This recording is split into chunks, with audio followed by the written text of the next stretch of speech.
வணக்கம். நான் நண்பர்களுக்கு வணக்கம். தென்னிலிருந்து பேசுறேன். இந்த வீடியோ ஃபுல்லா பாருங்க, நல்லா இருக்கும். இன்னைக்கு நாம இந்த வீடியோல மாரி செல்வராஜ் இயக்கத்துல வெளியே வந்திருக்கூடிய பைசன் காலமாடன் போகணும், உச்சத்துக்கு போகணும். அப்பதான் நாமெல்லாம் இங்க ஒரு ஆளாவே தெரியும்.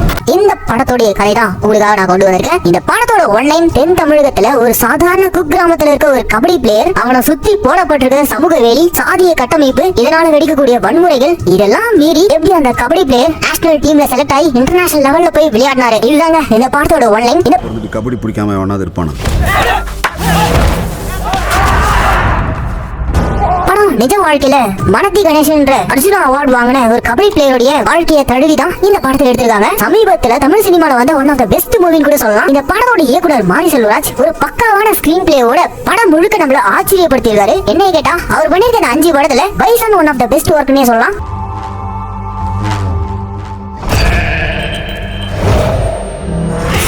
ஏன்னா இந்த படம் முழுக்கவே ஒரு டென்ஷன் நமக்குள்ள இருந்துகிட்டே இருக்கும். என்னடா படத்தை பத்தி ஓவரா கூவரின்னு நினைக்காதீங்க. எப்பவுமே இந்த ஸ்போர்ட்ஸ் டிராமா மாதிரியான படங்கள்லாம் ரொம்ப ஈஸியா ஆடியன்ஸ் கூட கனெக்ட் ஆயிடும். அப்படி ஒரு எமோஷனலான சமூகத்துக்கு தேவையான ஒரு ஸ்போர்ட்ஸ் டிராமாவா தான் இந்த பைசன் வந்திருக்கு. சரி, இப்ப இந்த படத்தோடைய முழு கதைக்குள்ள போறதுக்கு முன்னாடி இந்த மாதிரி புதுசா வந்த படங்களோட ரிவ்யூ பார்க்கணும்னா நம்ம சேனல் சப்ஸ்கிரைப் பண்ணிக்கோங்க. இந்த படம் பிடிச்சிருந்தா லைக் பண்ணுங்க. நீங்க இந்த படம் ஃபர்ஸ்ட் பாத்துட்டீங்கன்னா கமெண்ட் செக்ஷன்ல எப்படி இருந்துச்சுன்னு சொல்லுங்க. சரி வாங்க, இப்போ நம்ம இந்த பைசன் காலமாடன்ற படத்தோடைய முழு கதைக்குள்ள போவோம். படத்தோட ஓப்பனிங் சீன்ல ஜப்பான்ல நடந்துட்டு இருக்க இன்டர்நேஷனல் லெவல் கபடி டூர்னமெண்ட், அதுல இந்தியா வெர்சஸ் பாகிஸ்தான் மேட்ச் போயிட்டு இருக்கு. இந்தியன் டீம் சார்பா ஒரு பிளேயர் சப்ஸ்டிட்யூட்டா உட்கார்ந்துட்டு இருக்கான். அவன் தான் இந்த படத்தோட ஹீரோ. தென் தமிழகத்துல இருந்து கஷ்டப்பட்டு முன்னேறி இன்னைக்கு இந்தியன் டீமுக்காக ஆட போயிருக்க வனதி கிட்டான் கேரக்டர்ல நம்ம துருவ் விக்ரம் தான் நடிச்சிருக்காரு. பரபரப்பா போய்கிட்டு இருக்க இந்தியா பாகிஸ்தான் மேட்ச், இந்தியன் டீமுக்குள்ள எவ்வளவு சவால்களை தாண்டி நம்ம வனதி கிட்டான் போயிருக்காருன்ற மாதிரி ஒரு பிளாஷ்பேக்க ஓபன் பண்றாங்க.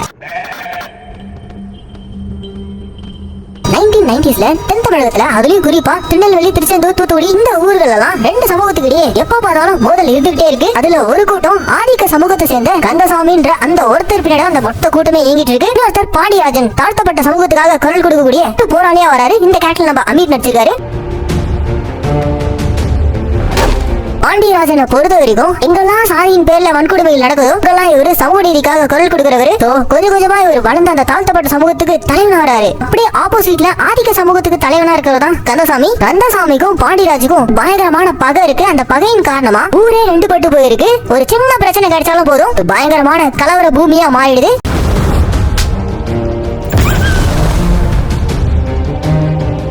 வன்முறைகள் நிறைஞ்ச அந்த ஊருக்குள்ள இருந்து நம்ம வனதி கிட்டான் எப்படி ஒரு இன்டர்நேஷனல் லெவல் பிளேயர் ஆனா? ஆரம்பத்துல ஸ்கூல் பையனா இருக்க நம்ம கிட்டான் காலையில பசங்க எல்லாரும் பிரேயருக்கு போறாங்க. ஆனா இவன் மட்டும் கிளாஸ் ரூம்ல யாருக்குமே தெரியாம சாப்பிட்டுட்டு இருக்கான். இதான் இந்த ஸ்கூல்ல சேர்ந்த பிடி வாத்தியார் பாத்துறாரு. உடனே நேரா கிட்டா கிட்ட வந்து, டேய் பசங்க எல்லாம் அங்க பிரேயருக்கு போயிருக்காங்க, இங்க வந்து என்ன பண்ணிட்டு இருக்க? எல்லாரோட டிஃபன் பாக்ஸ் ஓபன் பண்ணி வச்சிருக்க அப்படின்ற மாதிரி கேட்க, காலையில நல்லா பசி, கபடி விளையாடணும் அப்படின்ற மாதிரி நம்ம கிட்டான் பயந்துட்டே சொல்ல, ஏண்டா பிரேயருக்கு ஏன் வரலன்னு கேட்டா, அப்படி பிளேயர் கலவுற வீட்டுக்கு போயிட்டு அப்பா இல்லைன்னா அம்மாவை கூட்டிட்டு வா அப்படின்ற மாதிரி பிடி வாத்தியார் கத்த பயந்துகிட்டு நம்ம கிட்டான் வீட்டுக்கு ஓடுவான்னு பார்த்தா ஸ்கூல் கிரவுண்ட சுத்திக்கிட்டு இருக்கான். இந்த படம் முழுக்கவே கிட்டானுக்கு எப்போ ஒரு பிரச்சனை வந்தாலும் ஓட ஆரம்பிச்சிருவான். அப்படிதான் இந்த ஸ்கூல் கிரவுண்ட ஓடுறான் ஓடிக்கிட்டே இருக்கான். கபடினா உனக்கு அவ்வளவு பிடிக்குமா? இத பிடி வாத்தியார் வாட்ச் பண்றாரு. கிட்டத்தட்ட 12 ரவுண்ட் நான் ஸ்டாப்பா ஓடிட்டு இருக்கான். பிடி வாத்தியாருக்கு ஒரே ஆச்சரியம். உடனே இவரு கிட்டான கூப்பிட்டு, டேய் நீ உண்மையிலே கபடி விளையாடுவியா அப்படின்ற மாதிரி கேட்க, ஆமா சார் கபடி விளையாடுவேன், தெரியுவா நான் உன் ஆட்டத்தை பார்க்கணும்னு சொல்லிட்டு ஸ்கூல்ல நடந்துட்டு இருக்க ஒரு கபடி மேட்ச்ல கிட்டான விடுறாரு. கபடி பிடிக்காம எவனாவது இருப்பானா? அதே கபடி தான் கடைசியா என் புள்ளி எங்க கொண்டு போய் அந்த மேட்ச்ல நம்ம கிட்டான் விளையாடுற விளையாட்டை பார்த்து பிடி வாத்தியார் ஆச்சரியப்பட்டு போயிறாரு. எப்ப இந்த பிடி வாத்தியார் நம்ம கிட்டானுடைய கபடி மேட்சை பார்த்தாரோ அப்பத்துல இருந்து இவரு கிட்டானுக்கு சப்போர்ட் பண்ண ஆரம்பிச்சாரு. அன்னைக்கு ஈவினிங் பிடி வாத்தியார் கிட்டான வண்டியில் ஏத்திட்டு அன்னோடைய ஊர்ல இருக்க ஒரு பரோட்டா கடை கூட்டு போயிருக்காரு. டேய் கிட்டா, நீ இந்த கடையில வந்து எவ்வளவு பரோட்டா வேணா சாப்பிடலாம் அப்படின்ற மாதிரி அந்த பிடி வாத்தியார் அந்த பரோட்டா கடைக்குள்ள கூட்டு போகும்போது அந்த ஊர்ல இருக்க ஆதிக்க சமூகத்தை சேர்ந்த 2 பேரு, நான் வாதி யார் இந்த பையன் நம்பாளா அப்படின்ற மாதிரிலாம் கேட்க, பிடி வாதி செம்ம டேஸ்டா ஆயிராரு. ஓ சோத்த தானே தின்ற, ஒழுங்கா பேச கத்துக்கோ அப்படின்ற மாதிரி பிடி வாத்தியார் என்னதான் இந்த ஆதிக்க சமூகத்துல இருந்தாலும் அவருக்குள்ள எந்த ஒரு பிரிவினையும் பாகுபாடும் பார்க்காம கிட்டான ஒரு ஸ்போர்ட்ஸ் மேனா தான் பாக்குறாரு. அதுக்காக அவனுக்கு சப்போர்ட்டிவா இருக்கணும்னு கூடவே இருக்காரு. இப்ப கிட்டான அந்த பரோட்டா கடையில சாப்பிட விட்டுட்டு பக்கத்துல இருக்க ஒரு சின்ன வேலை இருக்கு, நீ சாப்பிட்டு நான் போயிட்டு வந்துடுறேன் அப்படின்ற மாதிரி வாத்தி அங்கிருந்து கிளம்புறாரு. கிட்டானும் அமைதியா உட்காந்து சாப்பிட்டு இருக்கான். அப்படி அவன் பரோட்டா சாப்பிட்டு இருக்கும்போது இந்த இடத்துல தாழ்த்தப்பட்ட சமூகத்துக்காக குரல் கொடுக்கக்கூடிய பாண்டியராஜனுடைய இன்ட்ரோ கையில கத்தியோட அந்த பரோட்டா கடைக்குள்ள என்ட்ரி கொடுத்து ஆதிக்க சமூகத்தை சேர்ந்த 2 பேர் சாப்பிட்டு இருந்தாங்கல்ல அவனுக்கு கந்தசாமி ஆட்கள் அவனுங்களை பாண்டியராஜன் சர மாதிரியா வெட்ட இத பாத்துட்டு இருந்த நம்ம கிட்டானுக்கு அள்ளில்ல ஓரமா போய் ஒளிஞ்சுக்கிறான். பாண்டியராஜன் அந்த கடைக்குள்ள பூந்து 2 பேரை வெட்டிட்டு உள்ள பயந்துகிட்டு இருக்க நம்ம கிட்டான பாத்துட்டு ஸ்கூல் யூனிஃபார்ம்ல வேற இருக்கான், எதுவும் பண்ணாம விட்டு போயிடுறாங்க. அடுத்த நாள் ஸ்கூல்ல இது சம்பந்தமா போலீஸ் வந்து கிட்டான விசாரிச்சுட்டு போறாங்க. இது சம்பந்தமா கிட்டானுடைய அப்பா அக்கா 2 பேரையும் கூப்பிட்டுருக்காங்க. அப்பா கேரக்டர்ல நம்ம பசுபதி தான் நடிச்சிருக்காப்ல. இவருடைய பெர்ஃபார்மன்ஸ் இந்த படத்துல அல்டிமேட்டா இருக்குங்க. சொல்ல போனா இந்த படத்துல கிட்டத்தட்ட ஹீரோனா அது நம்ம பசுபதி தான். அந்த அளவுக்கு டைரக்டர் இவருடைய கேரக்டர் செதுக்கி இருப்பாரு. இவரை பொறுத்த வரைக்கும் எந்த ஒரு ஒம்பு துமுக்கும் போகாம பிரச்சனையே இல்லாம ஒரு வாழ்க்கைய வாழணும் தான் நினைக்கிறாரு. அந்த ஊர்ல நடந்துட்டு இருக்க கலவரம், அங்கங்க வெடிக்கிற வன்முறை, இதெல்லாம் தான் பையனை எந்த விதத்திலயும் பாதிச்சிட கூடாதுன்ற மாதிரி பயந்துட்டே தான் தான் பையனை வளர்க்கிறாரு. அதுக்காக கிட்டான கபடி கூட விளையாட கூடாதுன்ற மாதிரி அவனை தடுத்து நிறுத்தி வச்சிருக்காரு. பிடி வாத்தியார் நம்ம ஹீரோடைய அப்பாவை கூப்பிட்டு, இங்க பாருங்க உங்க பையன் கபடி ரொம்ப நல்லா விளையாடுறான், அவனை விளையாட விடுங்க அப்படின்னு அவனா கேட்க, அதுக்கு பசுபதி வந்து, ஐயோ வேணாம் சார், என் பையன் நல்லா இருக்கணும், உங்களை சுத்தி என்ன நடக்குது நான் பாத்துட்டே தான் இருக்கேன், என் பையனுக்கு இந்த கபடிக்கு இப்படியெல்லாம் வேணாம் சார், அவன் நல்லா இருக்கணும், நல்லா படிக்கணும் அப்படின்னு சொல்லிட்டு இருக்காரு. ஆனா பிடி வாத்தியார் கிட்டானுடைய மேட்ச பார்த்ததுல இருந்தே அவனுக்குள்ள இருக்கக்கூடிய அந்த திறமையை பார்த்துட்டு, இங்க பாருங்க உங்க பையன் கபடியில பெரிய உச்சத்தை தொட போறான், அவன் இந்த வேலி போட்டாலாம் தடுக்காதீங்க, அவன் நல்லா விளையாடுறான், விளையாட விடுங்க அப்படின்னு சொல்லிட்டு இருக்காரு. இதெல்லாம் கேட்டுட்டு இருக்க கிட்டானுடைய அக்கா வந்து, சார் தான் அவ்வளவு சொல்றாருல, அதான் எதுக்கும் உதவாம படிப்பு நிறுத்திட்டு வீட்டுல இப்படி உட்காந்துட்டு இருக்கேன், தம்பியாச்சும் அவனுக்கு பிடிச்ச கபடியை விளையாடி முன்னேறட்டும் அப்படின்ற மாதிரி கிட்டானுடைய அக்கா தம்பிக்காக பேசி, தம்பி நீ போய் விளையாட நான் பாத்துக்கிறேன் அப்படின்ற மாதிரி அனுப்பி வைக்கிறாங்க. இந்த படத்துல வரக்கூடிய ஒவ்வொரு கேரக்டரும் அவ்வளவு ஸ்ட்ராங்கா எழுதிருக்காங்க. கிட்டான் ஜெயிச்சதுல அவன் அக்காவுக்கும் ஒரு பெரிய பங்கு இருக்கு. இந்த சம்பவத்துக்கு அப்புறம் நம்ம கிட்டான் கபடி விளையாட ஆரம்பிச்சான். ஆனா இன்னும் வரைக்கும் நம்ம கிட்டானால அவனுடைய ஊர்ல இருக்க டீமுக்குள்ளே ஆட முடியல. காரணம் அவங்க ஊர்ல டைகர் செல்லதோர்னு ஒருத்தர் இருக்காரு. அவர் தான் அந்த ஊருடைய கபடி டீம் கேப்டன். அவருக்கும் நம்ம கிட்டானுடைய அப்பாவுக்கும் சுத்தமா ஆகாது.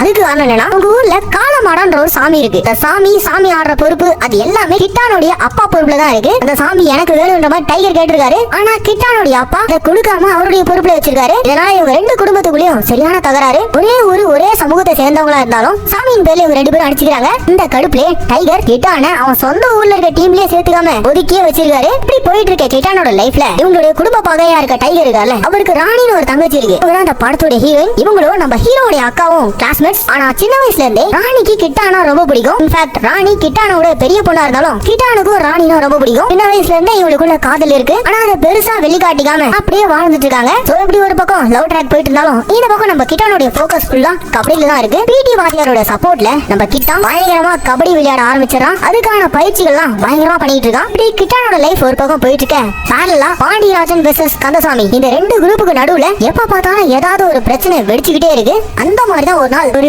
டெண்டர் பிரச்சனையில ஆதிக்க சமூகமான கந்தசாமி சொந்தக்காரன், இந்த டெண்டரை நாங்க தான் எடுப்போம் அப்படின்ற மாதிரி பிரச்சனை பண்ண ஸ்பாட்டுக்கு வந்த பாண்டியராஜன், எப்பவும் நீங்களே தான் எடுக்கணும்னு சட்டமா போட்டிருக்கு அப்படின்ற மாதிரிலாம் அந்த ஆதிக்க சமூகத்தை எதிர்த்து குரல் கொடுக்க, யார் நீ ஓவரா பேசுற, பஞ்சாப் பரதேசிங்களா பேச ஆரம்பிச்சிட்டீங்களா அப்படின்ற மாதிரி இந்த கந்தசாமியோட மச்சான் வார்த்தையை விட கடுப்பான நம்ம பாண்டியராஜன் பக்கத்துல இருந்த உருட்டு கட்டை எடுத்து ஒரே போடு, அவ்வளவுதான் ஸ்பாட்லயே கந்தசாமியோட மச்சான் இறந்து போயிறாரு. இங்க இருந்தாங்க கந்தசாமி வெர்சஸ் பாண்டியராஜன். இவங்களுக்கு இடையே இருக்கக்கூடிய அந்த பகை, அந்த ரிவல்ரி பயங்கரமா வெடிக்க ஆரம்பிக்குது. கந்தசாமி சைடுல ஒரு பெரிய இழப்பு ஏற்பட்டதுனால இதுக்கப்புறம் பாண்டியராஜனை உயிரோடு விடக்கூடாதுன்னு பாண்டியராஜனையும் ஆளுநரையும் கொல்றதுக்காக கந்தசாமி ஒரு பக்கம் திட்டம் போட்டுட்டு இருக்காரு. அதே டைமிங்ல பாண்டியராஜனுக்கு நமக்காக ஒருத்தர் குரல் கொடுக்க வந்துட்டாருன்னு தாழ்த்தப்பட்ட சமூகத்தை சேர்ந்த மக்கள் எல்லாரும் பாண்டியராஜனை தலைவனா பார்த்தாங்க. அவங்க எல்லாருடைய வீட்லயும் பாண்டியராஜனுடைய படத்தை மாட்டினாங்க. இப்படி பாண்டியராஜன் ஒரு பக்கம் அந்த மக்களுக்கான தலைவனா மாற, பேனலா இந்த பக்கம் இவங்களை எதிர்க்கிற ஆதிக்க சமூகத்தை சேர்ந்த கந்தசாமி அவருடைய மச்சான கொண்டுட்டான்ற அந்த பர்சனல் வெஞ்சன்ஸ்னால பாண்டியராஜன் கொல்லணும்னு துடிக்கிறாங்க. இதனால ஆதிக்க சமூகத்தை சேர்ந்த அவங்க வீடுகள் எல்லாம் கந்தசாமி ஒரு தலைவனா மாறினாரு. இப்படி இந்த 2 கூட்டத்துக்கு நடுவுல அப்பப்போ வன்முறை வெடிச்சுக்கிட்டே இருக்க, இதுக்குள்ளலாம் மாட்டாம நம்ம கிட்டான் அவன் உண்டு அவன் கபடி கொண்டுன்னு போயிட்டு இருக்கான். இவனுடைய அப்பாவை பொறுத்த வரைக்கும் தான் பையனுக்கு எதுவும் ஆகக்கூடாதுன்னு பாத்துட்டு இருக்காரு. ஒரு நாள் நம்ம கிட்டானுடைய அப்பா அண்ட் அக்கா இவங்க 3 பேரும் ஒரு கெடாவை பஸ்ல ஏத்திக்கிட்டு பக்கத்தூர் கோயில்ல கெடா வெட்டுக்காக போயிட்டு இருக்காங்க. இந்த பஸ் டிராவல் அப்போ இவங்களுடைய கிடா தெரியாம பக்கத்து சீட்ல உட்காந்துட்டு இருந்த ஒருத்தர் கால் மேல சூச்சு போயிடுது. அவ்வளவுதான் அந்த ஆள் வெறியாயிராரு. ஆக்சுவலா ஹீரோடைய கிடா சூச்சு போன அந்த ஆள் இருக்கான அவன் கந்தசாமி குரூப்பை சேர்ந்தவன். கெடாவோட ஏறி இருக்க ஹீரோடைய ஃபேமிலி பாண்டியராஜோட ஊரை சேர்ந்தவனு இவங்களுக்கு நல்லாவே தெரிஞ்சிருக்கு. இந்த ஆடு பெஞ்ச உச்சா பிரச்சனை இந்த பஸ்ஸுக்குள்ள ஒரு கலவரமா வெடிக்குது.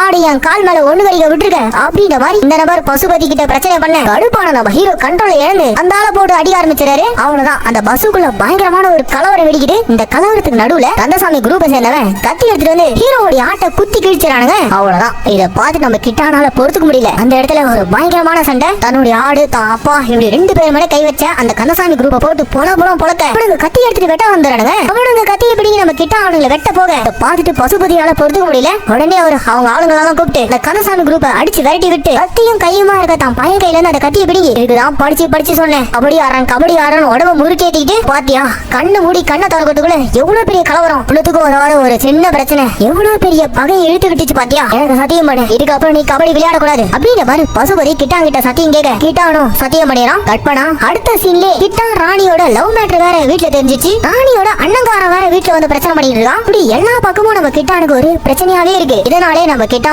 2-3 நாள் ஸ்கூலுக்கு போகாம ஊருக்குள்ள ஓடிக்கிட்டே இருக்கான். எஸ் நம்ம கிட்டா எப்ப பிரச்சனை வந்தாலும் அவன் ஓட ஆரம்பிச்சிருவான். இந்த ஓட்டம் தான் அவனை அமைதிப்படுத்துது. அதுக்காக அவன் ஓடிக்கிட்டு இருக்கும் போது அப்போ பிடி வாரியா நம்ம கிட்டான பாத்துறாரு. டேய் கிட்டா ஏன் நீ ஸ்கூலுக்கு வரல வா வண்டியில ஏறு அப்படின்னு மாதிரி வண்டியில ஏறிட்டு ஏடா பிரச்சனை கேட்க இந்த மாதிரி பஸ்ல நடந்த அந்த சண்டை அவங்க அப்பா சத்தியம் வாங்கினது இதெல்லாம் சொல்ல கிட்டா இந்த மாதிரி சத்தியம் நான் எவ்வளவு பண்ணிருக்கேன் தெரியுமா. சத்தியம் பண்றதே சாதிக்கிறதுக்காக தான்டா. திரும்ப கபடி விளையாடணும் நீ கவலைப்படாத உங்க அப்பா கிட்ட நான் பேசுறேன் அப்படின்னு மலை இவர் சொல்லி வண்டியில கூட்டு போயிட்டு இருக்கும் போது பஸ்ல பிரச்சனை பண்ண அந்த குரூப் ஆப்போசிட்ல வந்துட்டு இருக்கானுங்க. அவனுங்க வாதியார் கூட கிட்டான் வந்துட்டு இருக்கத பாத்துட்டு வாதி வண்டி நிறுத்து யாரு எந்த ஊருக்காரன் தெரியுமா அப்படின்ற பாரு வம்படியே நம்ம கிட்டான போட்டு அடிக்க வர வாத்தியாரும் எவ்வளவு தடுக்க பாக்குறாரு. ஆனா முடியல. வாத்தியாரையே அடிச்சு போட்டு கிட்டான அந்த குரூப் அடிக்க வர அப்படி நம்ம ஹீரோக்குள்ள இவனுங்க குத்தி கொண்ட அந்த கெடாவே இவனுக்குள்ள இறங்கின மாதிரி ஒரு ஃபீல். அந்த ஃபீலோட அந்த குரூப்பை அடிச்சு ஓட விடுறான். அப்படி அடிச்சு விரட்டி விட்டு பிடி வாத்தியார் கிட்டான கூட்டிட்டு வீட்டுக்கு வராரு. அப்படி வீட்டுக்கு வந்து நம்ம கிட்டானோட அப்பா கிட்ட பாருங்க இந்த சின்ன பிரச்சனையெல்லாம் காரணம் காட்டி உங்க பையன் கபடி விளையாடுறத தடுத்து நிறுத்திடாதீங்க அவன் நல்லா வர வேண்டியவன் விளையாடட்டும் அப்படின்னா பிடி வாத்தியார் நம்ம கிட்டானோட அப்பா கிட்ட வந்து பேசிட்டு இருக்காரு. அதுக்கு கிட்டானோட அப்பா சார் கபடினா எனக்கும் பிடிக்கும் சார். ஒரு காலத்துல கபடிக்கு நான் பைத்தியமா சுத்திட்டு இருந்தேன். எங்க ஊர்ல ஒரு பெரிய பிளேயர் இருந்தாரு.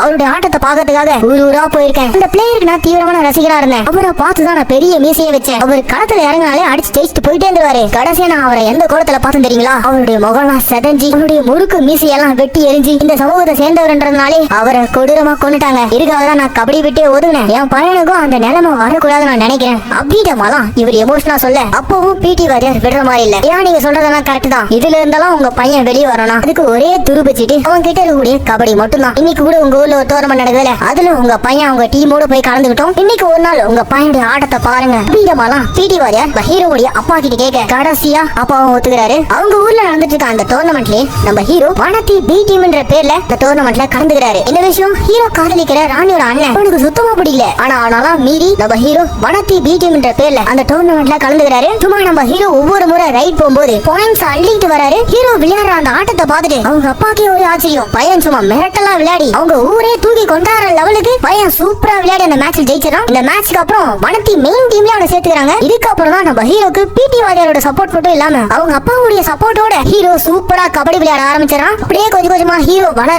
அவனுடைய கெட்டப்பையும் அவன் சேஞ்ச் பண்ணிக்கிறான். ஷார்ட்டா முடி வெட்டிக்கிறான். பயங்கரமா ஒர்க் அவுட் பண்ணி பாடி ஏத்துறான். அந்த ஊர் முழுக்கவே வனத்தி கிட்டான்ற ஒரு பேர் பரவ ஆரம்பிக்குது. அந்த ஊர்ல இருக்க சின்ன பசங்களுக்கு எல்லாம் இவன் ஹீரோவா மாறினா வனத்தி கிட்டா ஒரு கபடி மேட்ச்ல கலந்துட்டா கண்டிப்பா அவங்க டீம் தான் ஜெயிக்கும். அந்த லெவலுக்கு நம்ம ஹீரோ படிப்படியா முன்னேறிட்டு இருக்க ஒரு நாள் ஒரு முக்கியமான டோர்னமெண்ட். இந்த டோர்னமெண்ட் மேட்ச்க்காக நம்ம ஹீரோ அவங்க டீம் பக்கத்து ஊருக்கு வந்திருக்காங்க. ஒரு மிகப்பெரிய அளவுல நடக்கக்கூடிய ஒரு முக்கியமான டோர்னமெண்ட். அந்த மேட்சை பாக்குறதுக்காக தாழ்த்தப்பட்ட சமூகத்துக்காக போராடக்கூடிய பாண்டியராஜன் சீஃப் கெஸ்டா வந்துட்டு இருக்காரு. அவர் இந்த கபடி மேட்ச் வந்துட்டு இருக்கிற விஷயம் இவருடைய ஆப்போனன்ட் கந்தசாமிக்கு தெரிய வந்து அவர் ஒரு கார்ல பாலத்துல வந்துட்டு இருக்கும் போதே குண்டு வீசி பாண்டியராஜன் வந்துட்டு இருந்த அந்த காரை பாலத்துல இருந்தே கவுத்து விட்டுறாங்க. அதோட மட்டும் விடாம கந்தசாமி தன்னுடைய வெளியே தீர்த்துக்கிற விதமா திரும்ப குண்டுகளை வீசி பாண்டியராஜன் கொலை பண்ண முயற்சி பண்ணிருக்காங்க. இதுல இருந்து அவன் மீண்டு வந்தானா ஓட வெட்டுவோம் அப்படின்ற மாதிரி கந்தசாமி பேசிட்டு அங்க போயிடுறாரு. இப்படி பாண்டியராஜனை சம்பவம் பண்ணதுக்கு அப்புறம் குத்துயிரும் கொலையுமா இருந்த பாண்டியராஜனை ஹாஸ்பிட்டலுக்கு தூக்கிட்டு போயிடுறாங்க. இந்த ஆக்சிடென்ட்னால நம்ம ஹீரோ விளையாட இருந்த அந்த டோர்னமெண்ட்டும் கேன்சல் ஆகுது. அந்த ஊரே இப்போ 2 பேட்டு திரும்பவும் கலவரம் வெடிக்க இதுக்கு நடுவுல நம்ம ஹீரோடைய அப்பா ஹீரோவை சைக்கிள்ல கூட்டிட்டு பாண்டியராஜனை போட்டாங்கடா இங்க இருந்தா பெரிய பிரச்சனை ஆயிடும் முதல்ல நம்ம கிளம்புன்ற மாதிரி தான் பையனை கூட்டிட்டு வேகமா போயிட்டு இருக்காரு. அப்படி போயிட்டு இருக்கும்போது போற வழியில ஆரம்பத்துல பஸ்ல கெடானால ஒரு பிரச்சனையில இவங்க மாட்டினாங்களே அந்த கேங் இவங்களை வழி மறைச்சு பழி தீக்கிற விதமா அடிக்க வர அவ்வளவுதாங்க. அந்த இடத்துல ஒரு பயங்கரமான சண்டை. அப்பா பையன் மட்டும் தொக்கா தனியா மாட்டிட்டாங்க. அவ்வளவுதான். இந்த சண்டையில பகையை தீர்த்துக்கிற விதமா கந்தசாமி குரூப் நம்ம ஹீரோடைய கையை உடைச்சு விட்டுறானுங்க. கை உடைஞ்சு போன நிலையில நம்ம ஹீரோ கதற அந்த கதறலோட அப்படியே இப்போ ஜப்பான் நடந்துட்டு இருக்க இன்டர்நேஷனல் மேட்ச் தான் காட்டுறாங்க. ஆரம்பத்துல இருந்து அவ்வளவு அடக்குமுறைக்கு ஆளாகி பல இன்னல்களுக்கு அப்புறம் கையெல்லாம் உடைக்கப்பட்டு இவ்வளவுத்தையும் மீறி நம்ம ஹீரோ இந்தியன் டீம் வரைக்கும் வந்திருக்கான். ஆனா இங்க வந்தும் இந்தியா பாகிஸ்தான் அந்த பிரிவினை அந்த மேட்ச் டிரால போய் முடியுது. இவ்வளவு நம்ம ஹீரோவை சப்ஸ்டியூட்டரா உட்கார வச்சிருக்காங்க. இந்தியன் கோச் வந்து கண்ணா பின்னான்னு இந்தியன் டீமோட கேப்டனை பிடிச்சி திட்டுறாரு. ஆனா இந்தியன் கேப்டன் ஒரு தமிழனா இருக்கான். அவன் வந்து மேட்ச் டிரால தானே முடிஞ்சிருக்கு பாகிஸ்தான் கூட ரீமேட்ச் கேளுங்க அப்படின்ற மாதிரி ஒரு டிஸ்கஷன் போயிட்டு இருக்கு. ஆனா இந்தியன் டீம் கோச் ஒத்துக்க மாட்டாரு. ஏய் நீங்க என்னடா விளையாடுறீங்க, இதுல ரீமேட்ச் வேற கேக்குறீங்க, அதுக்கெல்லாம் வாய்ப்பே இல்ல, ராணா கூட பரவாயில்ல, தோத்தா ஏத்துக்கவே முடியாது அப்படின்ற மாதிரி கோச் சொல்லிக்கிட்டு இருக்காரு. இந்த மீட்டிங் அப்பவே நம்ம ஹீரோ ரெஸ்ட் ரூம் போயிட்டு வரேன்னு சொல்லிட்டு ரெஸ்ட் ரூம்க்கு வந்து இவ்வளவு சிக்கல்களை மீறி இவன் இங்க வந்திருக்கான் அப்படின்றத நம்ம ஹீரோ அப்படியே ஃபீல் பண்ணிட்டு இருக்க. இங்க போடுறாங்க இன்டர்வல். இதுக்கப்புறம் படத்துல நம்ம கொஞ்சம் கூட எதிர்பார்க்காத லெவல்ல பல எமோஷனலான சம்பவங்கள் உங்களுக்காக காத்துட்டு இருக்கு. சோ ஸ்கிப் பண்ணாம இந்த வீடியோ முழுசா பாருங்க.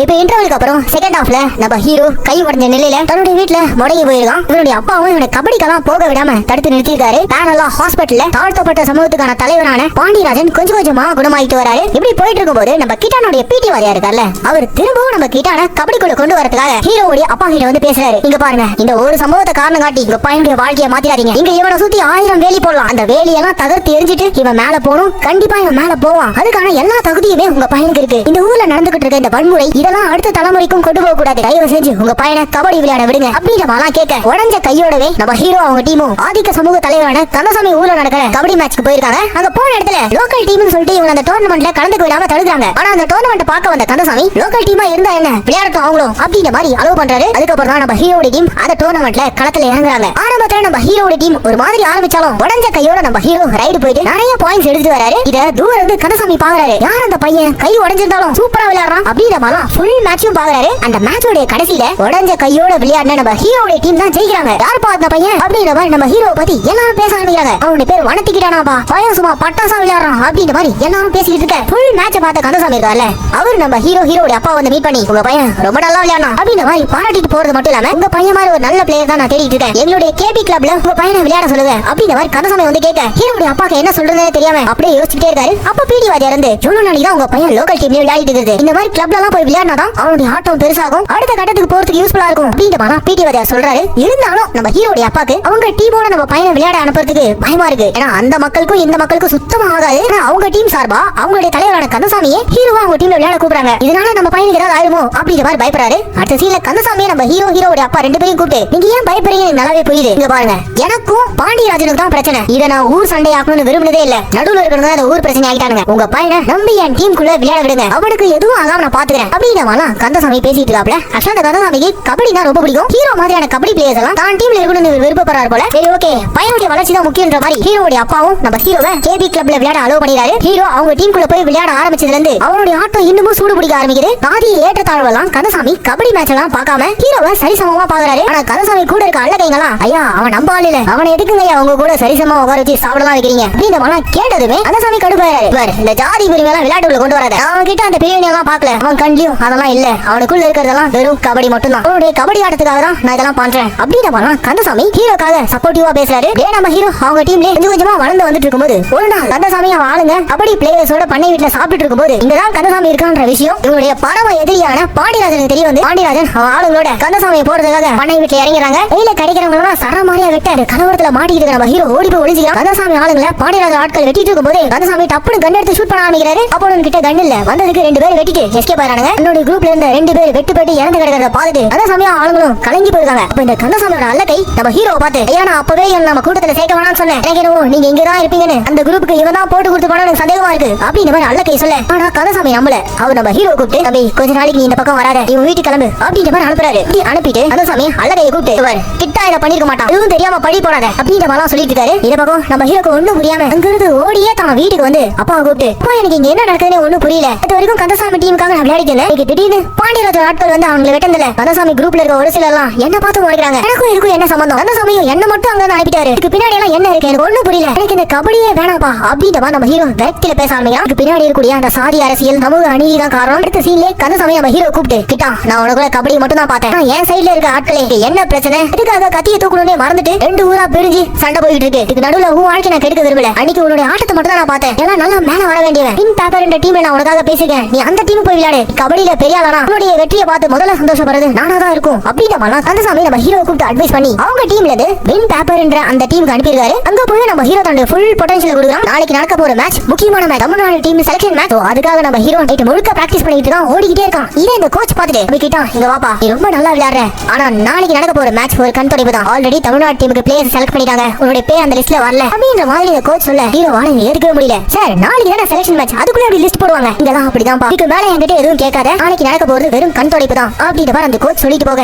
இதை கேட்டு நம்ம ஹீரோவால தாங்க முடியல. உடனே அப்பா கால் பண்ணி இந்த விஷயத்தான் சொல்ல அதை கேட்டு அவங்க அப்பா, மகனே நமக்கு என்னைக்குடா எல்லாமே கரெக்டா நடந்திருக்கு, நீ எதை பத்தியும் கவலைப்படாத, நாளைக்கு நடக்க போற மேட்ச்ல நீ நல்லா விளையாடு, மத்தத நம்ம காலமானம் பாத்துப்பான்ற மாதிரி இவங்க அப்பா அட்வைஸ் கொடுக்குறாரு. கட் பண்ணா அடுத்த நாள் ஊர்ல காலமானம் திருவிழா. பசுபதி தான் தான் பையனுக்காக வேண்டிட்டு சாமி ஆடிட்டு இருக்காரு. ஒரு பக்கம் பசுபதி சாமி ஆட, இந்த பக்கம் தமிழ்நாடு செலக்ஷன் மேட்ச்ல சும்மா கண் தொடைப்பாக வச்சிருக்கக்கூடிய அந்த மேட்ச்ல நம்ம ஹீரோ தன்னோட ஃபுல் பொட்டன்ஷியல் கொடுக்குறான். ஹீரோவுடைய ஆட்டத்தை கமிட்டி மெம்பர்ஸ் பாக்குறாங்க. அதுலயும் குறிப்பா நம்ம அழகன் பெருமாள் அண்ட் அவருடைய ஹேண்டிகேப்டு பொண்ணு இவங்க ரெண்டு பேரும் ஜெர்சி நம்பர் 7ல விளையாடுறாரு. அவர் செம்மையா ஆடுறாரு. அவருடைய பேர் என்னன்னு கேட்டு தெரிஞ்சுக்காங்க. நடந்து முடிஞ்ச அந்த செலக்ஷன் மேட்ச்ல ஹீரோ டீம் தான் ஜெயிச்சிருக்காங்க. ஹீரோ தான் அதுல கீ பிளேயரா இருந்திருக்காரு. அன்னைக்கு கோச் நம்ம ஹீரோ கூப்பிட்டு, நீ நான் சொன்னல இது கண் தொடைப்புக்கான மேட்ச், நீ எதுக்காக ஹீரோ குட்டி இப்படி ஆடு அப்படின்ற மாதிரி ஹீரோவுடைய காயத்துக்கு மருந்து வச்சிட்டு இருக்கும்போது அப்ப அந்த இடத்துக்கு கமிட்டி மெம்பரான அழகன் பெருமாள் அண்ட் அவங்க பொண்ணு வந்து, இன்னைக்கு உங்களுடைய ஆட்டம் வேற லெவல், உங்க ஆட்டத்தை பார்த்ததுக்கு அப்புறம் தமிழ்நாடு செலக்ஷன் டீம்ல ஒரு பேரை புதுசா ஆட் பண்ணிருக்கோம், அதுதான் பைசன் கிட்டான். எஸ், நம்ம ஹீரோ தமிழ்நாடு டீமுக்கு செலக்ட் பண்ணிட்டாங்க.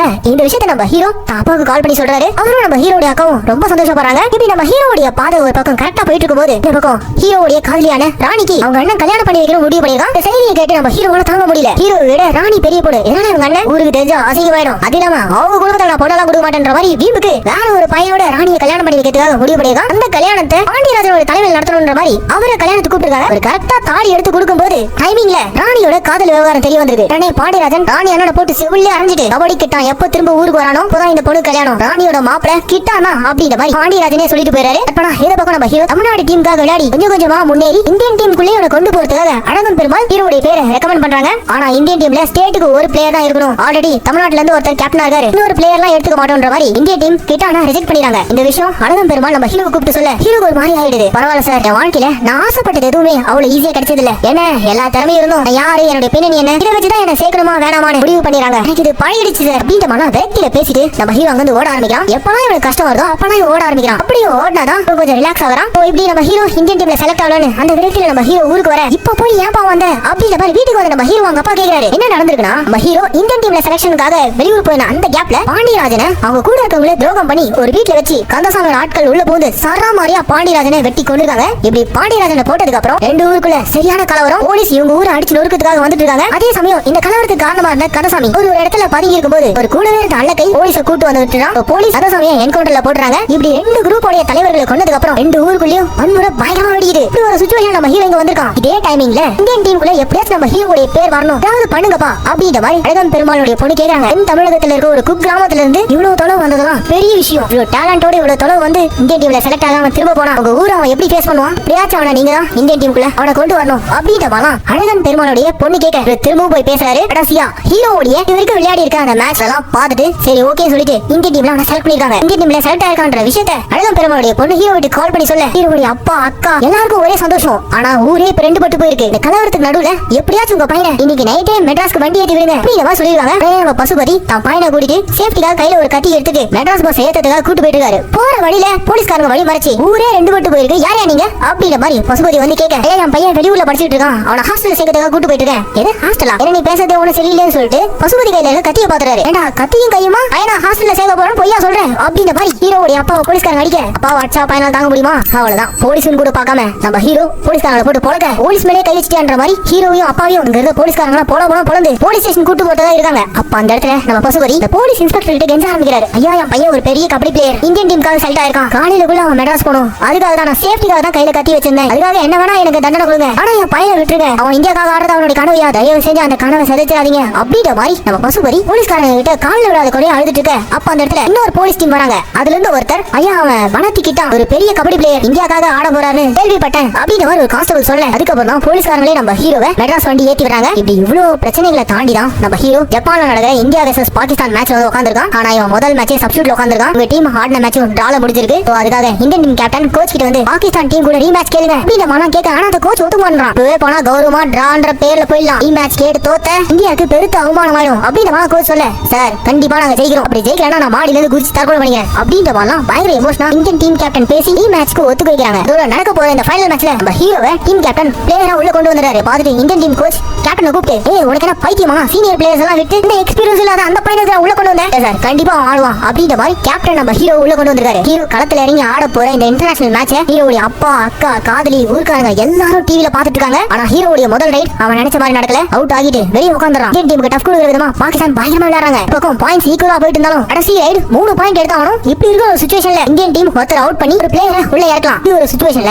கேப்டன் ஹீரோ மேல நம்பிக்கை வச்சு ஹீரோவை உள்ள அனுப்புறாரு. இத பார்த்துட்டு கோச் வந்து டேய் நீ உள்ள இறங்கிருக்கலாம்ல, இதுதான் கடைசி ரைடு, இந்த ரைடுல 3 பாயிண்ட் மேல எடுக்கணும், இப்ப போயிட்டு அவனை இறக்கிக்க, உனக்கு பைத்தியம் பிடிச்சிருக்கு அப்படிங்கிற மாதிரி கோச் கேட்க, அதுக்கு கேப்டன் கோச்சை பார்த்துட்டு நானாச்சு பாகிஸ்தான் கிட்ட தோக்க கூடாதுன்ற பயத்தோட ஆடுவேன், ஆனா அவன் ஊர்ல இருந்து தொடங்கி மேலே வரக்கூடாதுன்னு யாரெல்லாம் நினைச்சாங்களோ அவங்களெல்லாம் மீறி இவ்வளவு தோலை வந்து இங்க இருக்க பாகிஸ்தான் டீம் தாண்டி சொந்த டீம் கோச்சே நம்பாத உங்களையும் ஜெயிக்கணும்ன்ற ஒரு எண்ணத்தோட அவன் இறங்கிருக்கான். அவன் தான் இந்த ரைட்ல இறங்கணும் அப்படின்ற மாதிரி கேப்டன் நம்ம ஹீரோக்கு பயமா பில்டப் கொடுத்து இறக்க, ஹீரோவுடைய இந்த லாஸ்ட் ரைடு மொத்த ஊரே பாத்துக்கிட்டு இருக்கு. நான் எவ்வளவு வேலிகளை அறுத்து எரிஞ்சிட்டு வந்திருக்கோன்றத நம்ம ஹீரோ மண்ணுக்குள்ள ஓடிட்டு கடைசி நிமிஷத்துல 2-3 பேர் அவுட் பண்ணிட்டு லைனை கிராஸ் பண்றான். கடைசியா இந்தியா டீமும் ஹீரோவால ஜெயிக்கிறாங்க. அவ்வளவுதான், இந்த வெற்றியை எல்லாரும் கொண்டாடுறாங்க. இன்ஃபேக்ட் ஊர்ல நம்ம ஹீரோட கையை உடைச்சான் பாத்தீங்களா, அவனே அந்த மேட்சை பார்த்துட்டு ஹீரோக்காக கண்ணீர் வடிக்கிறான். கடைசியில இந்த ஸ்போர்ட்ஸ் தான் ஊருக்குள்ள இந்த பிரிவினையும் தாண்டி எல்லாரையும் ஒண்ணு சேர்த்திருக்கு. கடைசியா நம்ம ஹீரோவை இந்தியன் கவர்மெண்ட் கௌரவிக்கிற விதமா அர்ஜுன் அவார்டு கொடுக்குறாங்க. ஐயா அவார்டு வாங்குறத அப்பா கண்ணீரோட பாக்குறாரு. இவ்வளவு தொலைவு நம்ம ஹீரோ கூட்டு அந்த கோச்சும் கூடவே நிக்கிறாரு. கோச்சும் ஹீரோடைய அப்பாவும் கை கோர்க்க வெவ்வேறு சமூகத்தை சேர்ந்தவங்க கை கோர்த்தா அதோட ரிசல்ட் இப்படிதான் இருக்குன்ற மாதிரி படத்தை முடிக்கிறாங்க.